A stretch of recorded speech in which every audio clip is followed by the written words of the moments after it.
ولا عدوان إلا على الظالمين والصلاة والسلام على أشرف الأنبياء والمرسلين سيدنا ومولانا محمد وعلى آله وصحبه وسلم أجمعين. اللهم صل على سيدنا Muhammad wa ala ali sayyidina Muhammad. Bapak Ibu yang dimuliakan Allah, yang pertama bersama-sama kita ucapkan puji syukur kita kepada Allah Subhanahu wa taala pada kesempatan yang ini kita diberikan waktu yang baik untuk melaksanakan manasik umrah. Karena itu sebagai hamba yang baik, sebagai hamba yang hormat, sama-sama kita ucapkan alhamdulillahirabbil alamin. Salawat dan salam sama-sama kita hadiahkan kepada Nabi besar Muhammad sallallahu alaihi wasallam dengan ucapan Allahumma shalli ala sayyidina Muhammad wa ala ali sayyidina wa maulana Muhammad. Bapak Ibu, diyufur rahman, diyufur rahim yang dimuliakan Allah, tamu-tamu Allah, tamunya Rasulullah. Singkat saja, nanti kita lebih banyak ke tanya jawab. Jadi saya akan bercerita tentang apa yang terlintas di dalam pikiran saya saja. Artinya, saya akan menceritakan bagaimana perjalanan kita dimulai dari hotel sampai nanti kita bertahallul, yaitu melaksanakan rukun umrah yang keempat. Sama-sama kita ketahui bahwa rukun umrah itu ada berapa? Ada 5. Ya. Bermikot, berniat di tempat mikot, kemudian tawaf, lalu kemudian sa'i, tahallul, baru tertib. Artinya berurutan. Ya, baik. Saya mulai cerita ketika kita berada di hotel untuk besok. Jadi besok kita akan berangkat dari hotel, insya Allah setelah melaksanakan sholat zuhur dan asar, jamak takdim. Boleh, kamil, sempurna. Jadi kita berjamaah dengan imam Masjid Nabawi, tapi niatnya di awal. Tetapi kita berniat di awal dan mengikuti imam Masjid Nabawi, kamil, boleh 4 rakaat. Ya, berarti niatnya di awal. Setelah selesai sholat zuhur, jangan menunggu sholat mayit, langsung melaksanakan sholat asar 4 rakaat di jamak takdim. Istilahnya seperti itu. Bisa semua ya. Jadi di jamak takdim 4 rakaat, habis itu lalu kemudian langsung menuju hotel dan kita akan langsung menuju ke Bir Ali atau Abyad Ali untuk melaksanakan mikot. Namun sebelum itu ada hal-hal penting yang harus kita laksanakan sebelum berangkat ke masjid untuk melaksanakan sholat zuhur. Yang pertama adalah niat atau melaksanakan mandi ihram. Ini hukumnya sunnah. Ya. Jadi kita melaksanakan mandi ihram dulu. Kalau saya biasanya sebelum berangkat ke masjid baru saya mandi ihram, yaitu pada jam 11. Kalau ibu-ibu, bapak-bapak mau lebih cepat atau mau setelah subuh juga tidak masalah. Niatnya di dalam hati, nggak perlu pakai lapas. Tapi kalau dia tahu lapasnya nggak masalah. Nawaitu ghusla ihrami lillahi ta'ala. Atau dalam hati, ya Allah, aku mau mandi ihram nih. Nah, mandi aja, sah. Di dalam mandi ihram tentunya ada sunnah-sunnah di dalamnya. Mandi ihram sama pengerjaannya dengan mandi junub. Ya, cuman niatnya yang berbeda. Kita menyela-nyela tangan, itu sunnah. Kita merapikan semua jenis bulu, kita merapikan kuku, ya. Terus kemudian lain sebagainya. Ya. Habis mandi ihram, maka bapak-bapak disunahkan memakai buah wangian yang menempel di dalam kulit, pakai parfum non alkohol, ya. Yang ibu-ibu boleh memakai parfum tapi jangan berlebihan, ya. Untuk menghilangkan bau badan saja tidak masalah. Itu sunnahnya. Terus kemudian kalau misalkan bapak-bapak atau ibu-ibu mandi ihram jam 11, bapak-bapak langsung turun ke restoran makan siang. Kalau yang di sini insya Allah saya usahakan berbuka jam 11.30 restorannya.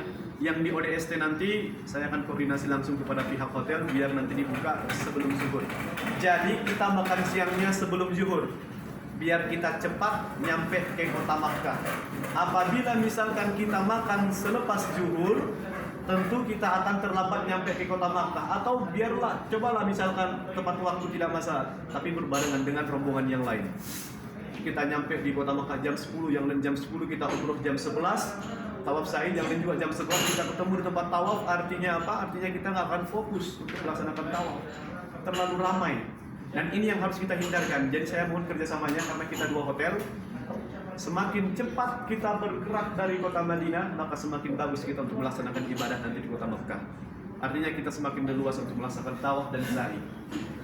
Jadi sebelum zuhur kita makan siang, disampaikan kepada teman-temannya yang mungkin belum datang ya. Kita makan siang sebelum zuhur. Habis itu bapak-bapak silakan dipakai kain ihramnya, rida dan izar. Artinya yang dua helai kain tersebut, yang lain tidak boleh dipakai. Pastikan semuanya sudah dicopot. Aku mau nyopot bibir Ali, boleh. Tapi kalau dia lupa bukan salah saya. Karena banyak juga yang seperti itu. Aku copotnya bibir Ali. Setelah nyampe di kota Makkah baru ingat dia masih pakai CD di dalam. Dam. Ya. Dia udah tahu tengah jam tapi dia diamin aja. Dam. Kecuali dia lupa. Kalau lupa tidak masalah. Tapi perasaan itu nggak mungkin ya. Nggak mungkin dia lupa sedemikian lama ya. Jadi dicopot dari apa namanya? Hotel. Dari sekarang. Dari Mau berangkat. sebelum zuhur, bapak-bapak pakai kain ihram, melaksanakan sholat zuhur dan asar juga pakai kain ihram. Yang ibu-ibu pakaiannya seperti apa? Dibagikan sama travel kan? Nah itu aja yang seirama saja kelihatan kekompakannya di situ. Ya. Jadi ibu-ibu memakai pakaian yang dibagikan travel, mukena yang putih, yang bagus ya. Belum kotor kan? Belum. Itu aja dipakai. Pakaian perempuan itu yang lebar, yang menutup bukan yang membungkus. Berbeda ya, dipahami itu yang membungkus itu kelihatan lekukan tubuhnya. Nah itu nggak boleh dipakai untuk pelaksanaan ibadah umroh. Jadi yang membungkus, yang lebar dia. Terus kemudian yang lainnya ditutup kecuali muka dan telapak tangan. Ini mesti terbuka, tidak boleh memakai maaf yang pakai nikab harus dicopot juga. Yang pakai nikab apa? Yang pakai cadar, pakai masker tidak boleh kecuali misalkan kalau dia hidungnya sensitif, sedikit debu dia batuk, sedikit debu dia flu, ya. Tapi sebaiknya jangan dipakai. Ya, soalnya orang-orang Saudi atau orang-orang Muslim lainnya dari negara-negara Arab ketika mereka ihram, mereka tetap memperlihatkan wajahnya. Memang kita terkesima melihatnya karena cantik-cantik kan. Memang seperti itu. Kalau misalkan orang itu nggak ihram, mereka kan butuh bernikah orang itu. Nah, untuk itu ibu-ibu saya harapkan semuanya membuka. Ya. Nah itu dia. Itu untuk segi pakaian. Jadi kita sudah sholat zuhur, kita sudah sholat asar, kita berkumpul di lobi masing-masing hotel. Saya minta kerjasamanya yang di Dar Iman Manar lebih on time karena kita tetap yang lebih didahulukan karena arahnya seirama ya. Jadi busnya nanti akan menjemput kita, baru ke sana, baru pulangnya ke sana. Nggak boleh duluan ODST karena akan melanggar lalu lintas dia nanti supirnya ya. Jadi kita duluan, habis itu kita langsung menuju ke ODST. Kita pick up jemaah kita di situ, lalu kemudian kita bersama-sama menuju ke Abyar Ali yang jaraknya tidak begitu jauh, cuma 10 menit. Kemarin kita lewati kan, ketika kita membaca doa masuk kota Madinah. Kita di Abyar Ali melaksanakan sholat sunnah ihram, boleh. Ustaz katanya setelah sholat sunat asar tidak ada sholat sunnah. Kalau ini boleh. Ya, sholat sunnah ihram 2 rakaat. Habis itu kita berkumpul, kita berniat sama-sama di bis, bukan di masjid. Ada juga orang yang berniat di masjid. Untuk mendapatkan sunnahnya maka kita berniat bermikotnya di dalam bis. Karena Rasulullah ketika Rasulullah melaksanakan mandi ihram, melaksanakan sholat sunnah ihram di Abyar Ali, Rasulullah langsung berniatnya di atas unta. Ya, jadi kita untuk mengikuti jejak Rasulullah karena sekarang kita sesuaikan dengan era sekarang tidak ada unta lagi ya, memakai bis, kita niatnya dalam bis. Nawaitu umratan wa aqamtu biha lillahi ta'ala. Bulan Ramadan di sana. Hah? Bulan Ramadan. Panas. Oh. Ya, kita bermikot nawaitu umratan wa aqamtu biha lillahi ta'ala. Itu niatnya, atau labbaik Allahumma umratan. Kita bersama-sama berniat, lalu kemudian kita bertalbiyah. Labbaik Allahumma labbaik, labbaik la syarika laka labbaik, innal hamda wan ni'mata laka wal mulk la syarika lak. Itulah yang terus-terus kita ucapkan sampai kita hendak memulai putaran pertama daripada tawaf, rukun kedua daripada umrah. Rukun pertama selesai tadi, maka kita sudah dalam keadaan berihram. Artinya kita sudah dilarang untuk melakukan hal-hal yang tidak diperbolehkan dalam keadaan ihram. Seperti memakai parfum, ya. Memakai sabun, bapak-bapak mungkin misalkan dia kedinginan ya, pakai jaket, nggak boleh. Misalkan dia kedinginan AC-nya ya, kepalanya kena tuh, kepalanya kena kan, ditutup sama kain ihram, nggak boleh. Kepala masih terbuka, nggak boleh pakai peci, nggak boleh pakai apapun, nggak boleh ditutup pakai tangan, nggak boleh. Nah itu dia. Apalagi yang nggak boleh, berkata-kata jorok, di hatinya ada carut marut, orang gimana nih, nggak boleh. Ya. Bagaimana caranya biar kita tidak, biar hati kita terjaga dari hal-hal yang demikian? Makanya istilah talbiyah terus. Talbiyah dan talbiyah. Apabila misalkan kita bengong aja, lihat kiri kanan, di dalam harinya kosong, pikiran pun kosong, hukumnya apa? Makruh. Kalau misalkan dia nggak mau bertalbiyah, bosan, ganti yang lainnya, zikir, subhanallah, bagus. Mau beristighfar, bagus. Mau selawat, bagus. Pokoknya jangan sampai kita lupa bahwa kita latihan ihram dan kita terus mengingat Allah Subhanahu Wa Taala. Itu dia. Kalau kita lihat ke belakang lagi, zaman Rasulullah, janganlah zaman Rasulullah. Sebelum ditemukan kendaraan, nenek moyang kita, nenek kita dulu, orang tua nenek kita, ketika mereka melaksanakan ibadah umroh itu dari kota Madinah luar biasa lamanya, 10 hari 10 malam kurang lebih. Dan mereka bisa menahan ihramnya. Bagaimana dengan kita? Hanya 5 jam, 6 jam saja. Makanya oleh karena itu lebih bersemangat dan lebih ingat kepada Allah Subhanahu wa taala. Insyaallah di dalam perjalanan, di tengah jalan kita akan berhenti di rest area. Nanti kami persilakan Bapak Ibu untuk melaksanakan sholat maghrib dan isya apabila waktunya sudah mepet. Kalau misalkan Bapak Ibu semuanya on time, besok kita sholat maghrib isyanya di tanah haram Makkah. Tetapi kalau misalkan besok tidak on time, kita terpaksa melaksanakan sholat maghrib isyanya di rest area. Itu dia. Lebih on time kita, maka lebih banyak kelipatan pahala yang kita dapatkan nanti di kota Makkah. Nah itu dia. Jadi kita menahan ihram sampai nanti di kota Makkah, kita memasuki hotel. Semua pantang larangan sudah tahu ya? Sudah ya? Insya Allah sudah tahu ya. Memakai sabun, parfum, bapak-bapak memakai baju, nggak boleh pakai kaos kaki. Terus kemudian sendalnya mesti terbuka semuanya, tidak boleh pakai sepatu, tidak boleh yang menutupi jemari yang kelima, tidak boleh menutupi matahari kaki. Amannya apa? Sendal jepit. Ya itu untuk bapak-bapak. Yang ibu-ibu, ya nggak boleh pakai parfum, nggak boleh dekat-dekatan sama bapak-bapaknya ya. Mohon maaf ya, yang seperti itu juga tidak boleh ya. Sebelum kita tahallul itu tidak boleh. Ya, bermesra-mesraan nggak boleh, ya, tiba-tiba timbul syahwatnya ketika melihat wanita Arab, nggak boleh. Jadi itu harus kita jaga pandangan kita juga ketika tawaf.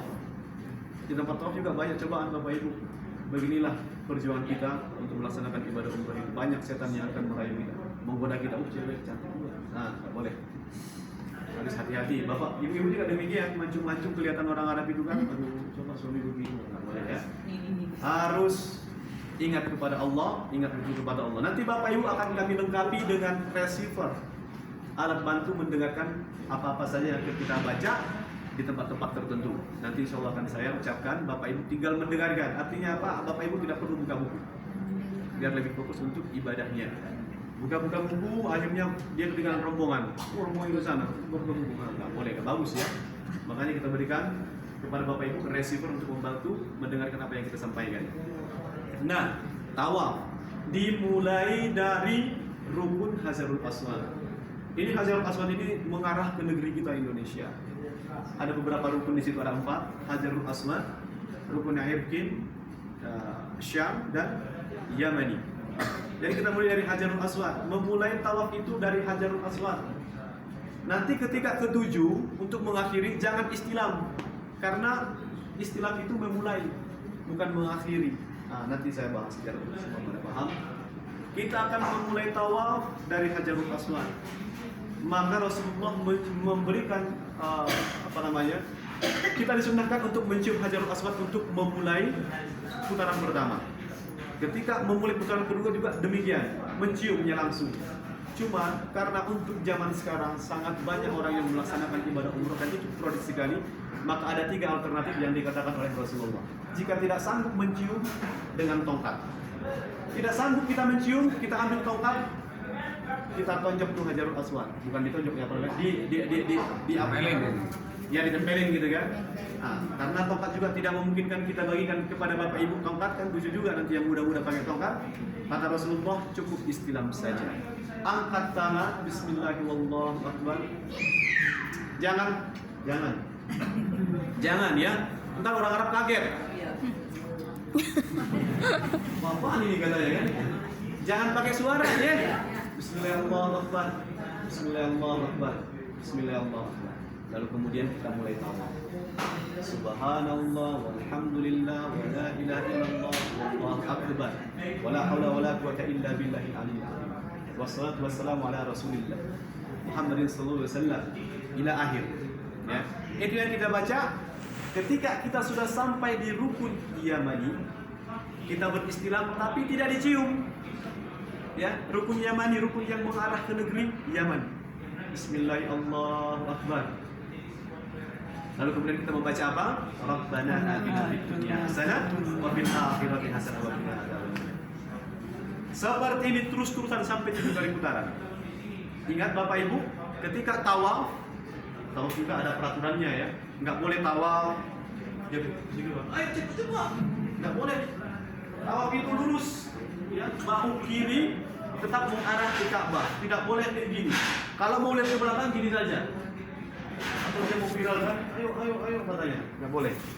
Jadi ini harus sebelah kiri dan yang kanan kita ittiba. Bapak-bapak yang kanan sunnahnya ittiba. Kita membuka bahu kanan, menutup bahu kiri. Bahu kiri menghadap Ka'bah dan kita memulai tawaf dari Hajarul Aswad dan membaca zikir-zikir yang akan kami sampaikan nanti dan Bapak Ibu mengikutinya. Ketika kita tawaf juga ada peraturan yang lain, ya. Jangan menyentuh apapun yang berada di dalam lingkungan Ka'bah. Baik itu Hijr Ismail, ya, Kiswah Ka'bah, Maqam Ibrahim, jangan. Itu ada parfumnya. Sedangkan Bapak Ibu dalam keadaan ihram, hati-hati. Dia terlalu takjub gitu kan, excited dia kan, akhirnya dia lari rombongan, dia cium tuh segala macam meniru orang yang lain. Mungkin orang yang lain itu bagi dia, bagi mazhab itu tidak masalah, bagi kita masalah. Tapi saya rasa 4 mazhab mengatakan kalau wewangian itu tetap melanggar peraturan ihram. Mungkin dia nggak manasik, makanya dia cium. Makanya kami sampaikan di sini biar kita lebih menjaga ihram kita. Jadi kita fokus tawaf, habis tawaf kita berdoa berjamaah baru melaksanakan sholat sunat tawaf. Ya, dia. Selama 7 putaran dan kita nanti insya Allah akan kami buat susunan yang bagus. Kita atur strateginya. Bapak-bapak nanti kiri kanan belakang, ibu-ibu di tengah-tengah. Kita lindungi kaum ibu. Seperti ini harusnya biar lebih aman. Ya. Jadi 7 putaran. Putaran pertama dimulai dari Hajarul Aswad. Ketika memulai putaran kedua Hajarul Aswad. Ketika memulai putaran ke-7 Hajarul Aswad. Di putaran terakhir untuk mengakhiri jangan beristilam lagi. Kalau misalkan Bapak Ibu beristilam lagi, maka mulai lagi dulu. Istilam lagi, mulai lagi sampai 100 kali. Karena itu memulai. Ibu-ibu yang paling banyak pelanggaran ibu-ibu sebenarnya masalah aurat. Ketika dia tawaf, karena dia nggak melihat Hajarul Aswad, dia angkat tangannya gini. Auratnya kelihatan. Hati-hati. Sedada saja. Bismillahirrahmanirrahim. Ya. Jangan sampai mengangkat tangan terlalu tinggi akhirnya auratnya kelihatan. Nggak boleh ya. Nah itu dia. Jadi itu yang harus kita laksanakan. Kita melaksanakan rukun umrah yang kedua. Habis itu kita berdoa, kita melaksanakan sholat sunnah tawaf. Rakaat pertama setelah Al-Fatihah adalah surah Al-Kafirun. Rakaat kedua setelah Al-Fatihah adalah suratul Ikhlas. Baru kemudian kita minum zam-zam. Kita minum zam-zam sunnahnya duduk apa berdiri? Berdiri. Inilah spesialnya zam-zam. Ya. Rasulullah meminum air zam-zam dalam keadaan berdiri menghadap Ka'bah. Selain zam-zam, duduk. Ma'ul zam-zam lima suribadakum. Air zam-zam itu tergantung niat orang yang meminumnya. Ketika kita meminum zam-zam, kita berdoa kepada Allah. Apa niatnya? Apa doanya? Insya Allah dengan keberkahan air zam-zam tersebut tercapai semua hajat-hajat kita, baik kesembuhan, baik kerukunan rumah tangga dan lain sebagainya. Nah itu, jadi kita berikan kesempatan di situ, apalagi dalam keadaan berihram, insya Allah doanya mustajab. Apalagi searah dengan Maqam Ibrahim. Ya. Maqam Ibrahim adalah salah satu tempat yang mustajab. Insya Allah kalau memungkinkan dan tempat tawaf sepi, kita melaksanakan sholatnya di belakang Maqam Ibrahim. Itu ya. Habis sholat maka kita menuju ke tempat sa'i. kita menuju ke tempat sa'i yang jaraknya tidak kurang dari 50 meter, ya. Dan kita akan memulai sa'i dari Bukit Safa. Bapak-bapak di situ sudah boleh menutup tangan kanannya, bahunya dulu. Ittiba'nya sudah selesai karena ittiba itu hanya boleh dilaksanakan kepada dua jenis ibadah, tawaf ifadah, yaitu tawaf haji dan umrah. Lainnya itu harus ditutup. Baru kita melaksanakan sa'i, lalu kemudian kita membaca doa sa'i untuk memulai sa'i. Abada'u bima bada Allah bihi wa rasuluhu bis-safa wal marwata min sya'irillah. Wa man hajjal baita aw i'tamara fala junaha alaihi ay yatawwafa bihima wa man tatawwa khairan fa inna Allaha syakirun alim. Itu yang akan kita baca. Habis itu kita menghadap Ka'bah, kita mengangkat tangan, lalu kemudian bertakbir di situ. Allahu Akbar, Allahu Akbar, Allahu Akbar. Lalu kemudian kita memulai sa'i dari Safa ke Bukit Marwah. Di antara Bukit Safa dan Bukit Marwah ada tempat yang disunnahkan kepada bapak-bapak berlari-lari kecil. Namanya pilar hijau. Ya. Untuk ibu-ibu tidak disunnahkan. Ibu-ibu jalan santai, bapak-bapak berlari-lari kecil. Apa filosofinya? Tahu nggak filosofinya kenapa harus berlari-lari kecil bapak-bapak? Itu karena orang-orang dulu, selain Siti Hajar ya, ini filosofi kedua. Orang-orang kafir atau kufar Makkah ketika Rasulullah dan kaum muslimin datang untuk melaksanakan ibadah haji, mereka mengira bahwa orang-orang Makkah itu orang-orang yang lemah. Lalu kemudian Rasulullah merintahkan, ayo kita berlari-lari, kita tunjukkan kepada orang-orang Makkah bahwa kita masih sehat walafiat. Karena orang-orang Makkah dulu sebelum datangnya Rasulullah ke kota Madinah, dulu nama kota Madinah adalah Yathrib, artinya jelek. Jelek sekali, kota penyakit, ya, kota sampah, sarang penyakit, sarang wabah. Namun ketika Rasulullah mendoakan kota Madinah, Rasulullah meminta kepada Allah, ya Allah, pindahkanlah bala penyakit yang berada di kota Madinah ke negeri apa namanya? Maaf lupa saya. Ada di perbatasan Madinah Makkah, lalu kemudian diangkat penyakitnya itu. Dan di sini tidak ada penyakit lagi. Jadi orang-orang Makkah dulu bersuujon. Orang-orang Madinah itu orangnya korengan, ya, banyak penyakit gitu kan. Makanya Rasulullah juga menyuruh pada jemaah atau menyuruh para sahabatnya ketika melaksanakan tawaf tangannya dibuka untuk memperlihatkan kepada orang-orang Makkah bahwa kita itu masih suci, masih bersih. Kita tidak ada koreng-korengan, kita tidak punya penyakit gitu kan. Itu untuk yang bapak-bapak. Nah itu filosofinya. Jadi kita disunahkan untuk melaksanakan lari-lari kecil di pilar hijau. Rabbighfir warham wa'fu wa taharram wa tazawwaz amma ta'lam innaka ta'lam ma la na'lam innaka antallaha al-a'azzul akram. Itu yang kita baca. Begitu juga dengan ibu-ibu. Tetapi tidak pakai lari-lari kecil. Nah, itu dia, ya. Bisa dipahami ya? Nah, sebelum kita sampai ke Bukit Marwah, agak mendaki nanti Bukit Marwahnya. Jadi di sini kita disunahkan untuk membaca salah satu bacaan doa ketika menggapai puncak daripada Bukit Marwah. Innas safa wal marwata min sya'airillah, ila akhir. Sampai nanti di atas, maka kita berdoa masing-masing di dalam hati. Kami beri nanti waktu jedanya 15 detik ya. Baru kemudian kita bertakbir menghadap Ka'bah, Allahu Akbar sebanyak 3 kali. Begitu seterusnya sampai nanti ke Bukit Safa. Sebelum nyampe juga kita lari-lari kecil bapak-bapak ya, di pilar hijau itu. Ya. Sampai nanti mendekati daripada Bukit Safa, kita membaca Inna Safa wal Marwah min sya'airillah. Ya Pak ya? Waduh, kayaknya gitu ya. Jadi seperti itu seterusnya. Itu rukun ketiga. Nanti akan berakhir di Bukit Marwah. Ya. Jadi hitungannya Safa ke Marwah 1, Marwah ke Safa 2. Bukan Safa ke Marwah, Marwah ke Safa 1, bukan. Pingsan lah saya itu nanti. Safa ke Marwah 1, Marwah ke Safa 2, begitu sampai nanti berakhir di Marwah untuk ketujuh. Dan kita berdoa, lalu kemudian bertahallul sekurang-kurangnya 3 helai rambut mazhab Syafi'i, laki-laki dan perempuan. Ustaz katanya kalau misalkan kita botak itu lebih afdol dan itu dianjurkan Nabi dan itu didoakan Nabi sebanyak 3 kali ampunan kepada orang-orang yang mencukur gundul rambutnya. Benar, betul. Tapi pertanyaannya, bapak-bapak mau melaksanakan umrah kedua tidak? Mau kan? apa yang mau dipotong nanti. Memang boleh isyarat. Kalau misalkan dia nggak punya rambut, isyarat rambut boleh. Cuman kan nggak ngeh gitu kan. Jadi nanti untuk botak botolnya di umroh kedua. Di umroh pertama kita ganti dulu ya. Karena nanti kita siti tur Makkah biar masih kelihatan rambutnya. Di umroh kedua nanti baru bapak-bapak semuanya saya ajak botak. Kita botak bersama-sama. Yang ibu-ibu tetap ujungnya tidak helai rambut. Ya, tidak helai rambut. Nah, setelah tahallul maka kita kembali ke hotel. Sesampainya di hotel, besoknya kita free program. Disinilah bapak ibu kami berikan kesempatan untuk banyak-banyak mempergunakan waktu sebaik mungkin di Masjidil Haram. Tawaf sunnah, ya, perbanyak tawaf sunnah.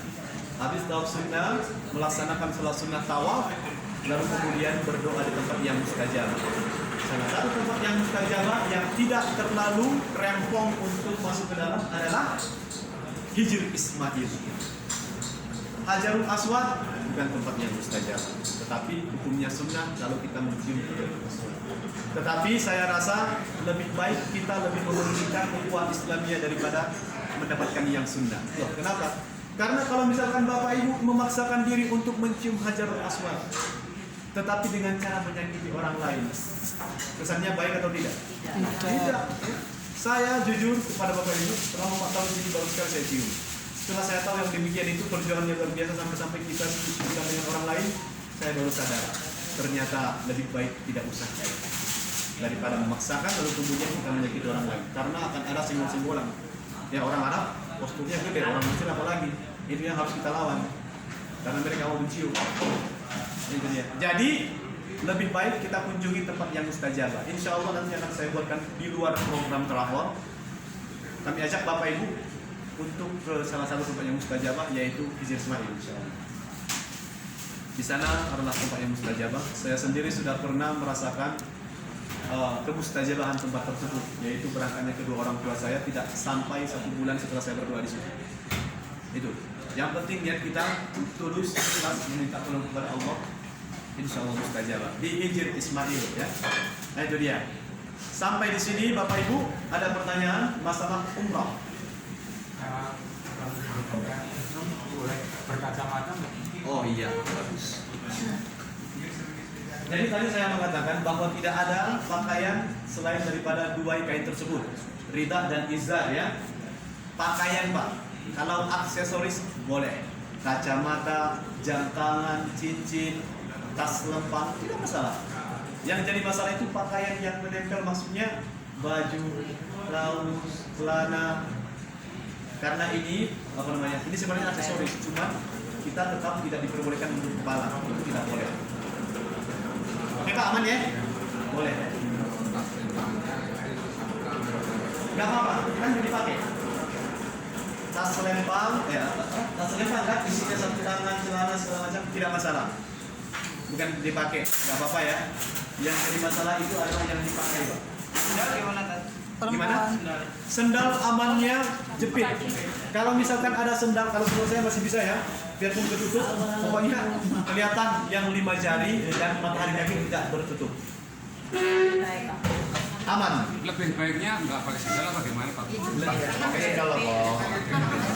Bapak mana sendalnya? Coba lihat dulu. Bisa ya. Yang ini juga bisa. Ini semakin bisa. Perempuan Pak. Tetap menutup aurat.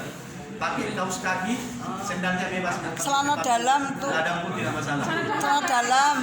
Ya pakai sendal nggak apa-apa. Celana dalam Tat. Gimana? Celana dalam. Ibu-ibu pakai Celana dalam boleh enggak?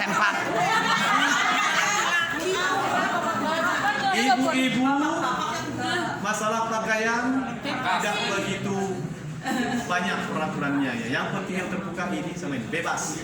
Yang penting tidak yang membungkus yang menimbulkan fitnah. Artinya jadi barang perhatian orang. Yang muda-muda biasanya dijaga. Jadi tangan nggak pakai kaos tangan. Gimana? Tangannya nggak pakai kaos. Pakai yang menutup. Ya pakai ini loh. Gimana? Perempuan pakai ini bisa. Boleh. Ganti cincin tidak masalah. Yang penting tujuannya bukan untuk pria ya. Apa ada lagi? Silakan Bapak. kan kita melihat dari Diambil alih. beralih ya, Iya. perjalanan ke Mekah. Iya benar. Kalau selama perjalanan tertidur di bis ya, Iya, saya juga tidur di bis. Kalau misalkan tertidur, tidak masalah. Jadi tidur aja. Kalau sebentar ini ya. Kalau tidur aja. Ketika bangun langsung bertalbiyah atau berzikir. Atau memandang-mandang atau membaca kitab suci Al-Qur'an atau membaca-baca tentang sejarah agama, sejarah apa segala macam bagus yang bermanfaat pokoknya di situ. Ya.